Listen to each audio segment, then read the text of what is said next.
Civil code के लिए paper matter संख्या 12, स्पीड 80 शब्द प्रति मिनट। Ready start. देश के विभिन्न हिस्सों में चल रहे महत्वपूर्ण सामाजिक आर्थिक मंथन के संकेत के तौर पर उन समुदायों द्वारा आरक्षण की मांग की जा रही है जो राजनीतिक रूप से प्रभावशाली माने जाते हैं और पारंपरिक रूप से पिछड़े के रूप में वर्गीकृत नहीं हैं। Full stop. महाराष्ट्र में मराठा समुदाय के सदस्यों द्वारा आरक्षण के लिए किया जा रहा आंदोलन कुछ इसी किस्म का है। Full stop. इस समुदाय का राजनीतिक सत्ता के पदों पर महत्वपूर्ण रूप से प्रतिनिधित्व रहा है।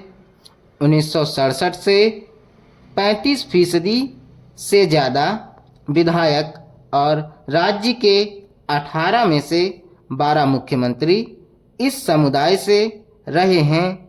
Full stop. राज्य के 75% से ज़्यादा खेती योग्य भूमि पर स्वामित्व की वजह से यह समुदाय ग्रामीण इलाकों में पारंपरिक रूप से आर्थिक रूप से भी प्रभावशाली रहा है। Full stop. इसके अलावा यह समुदाय अधिकांश चीनी के कारखानों को नियंत्रित करता है। Full stop.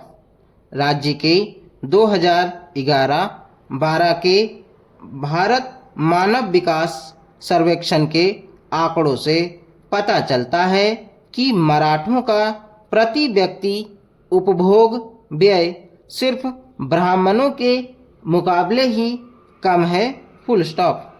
मराठों में गरीबी अन्य अगड़े समुदायों के बराबर ही है और अनुसूचित जातियों व अनुसूचित जनजातियों के मुकाबले काफ़ी कम है और अन्य पिछड़े वर्गों के मुकाबले थोड़ी कम है। Full stop.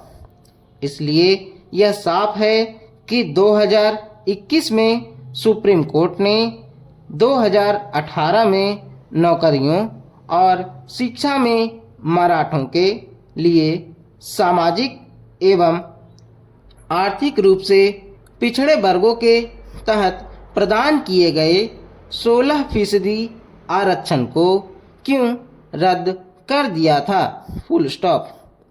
फिर भी इस मांग को पूरी तरह से समझना मुश्किल नहीं है। Full stop. Para change. तुलनात्मक वर्चस्व के बावजूद आय और शैक्षिक नतीजों के संदर्भ में महत्वपूर्ण अंतर सामुदायिक भिन्नताएं हैं। Full stop. IHDS सर्वेक्षण से पता चला कि इस समुदाय के उच्चतम 5 में से एक की औसत प्रति व्यक्ति आय 86,750 रुपये है, जबकि निम्नतम 5 में से एक की प्रति व्यक्ति आय इसका 10वां हिस्सा है। Full stop.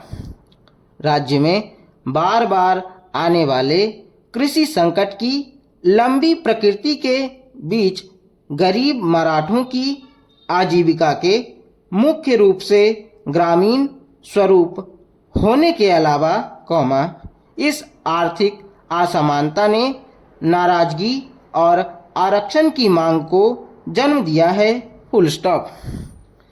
एकनाथ शिंदे सरकार ताज़ा आंदोलन की मांगों के सामने झुक गई और सभी मराठों को कुणबी प्रमाण पत्र जारी करने में तेजी लाने में मदद करने के लिए न्यायमूर्ति संदीप शिंदे के नेतृत्व में एक समिति का गठन किया ताकि इस समुदाय के लोग OBC के हिस्से के रूप में आरक्षण का लाभ उठा सकें, फुल स्टॉप। लेकिन इससे सत्तारूढ़ गठबंधन समेत ओबीसी के तमाम नेताओं में तनाव पैदा हो गया है और सरकार से इस समिति को रद्द करने की मांग की जा रही है, फुल स्टॉप।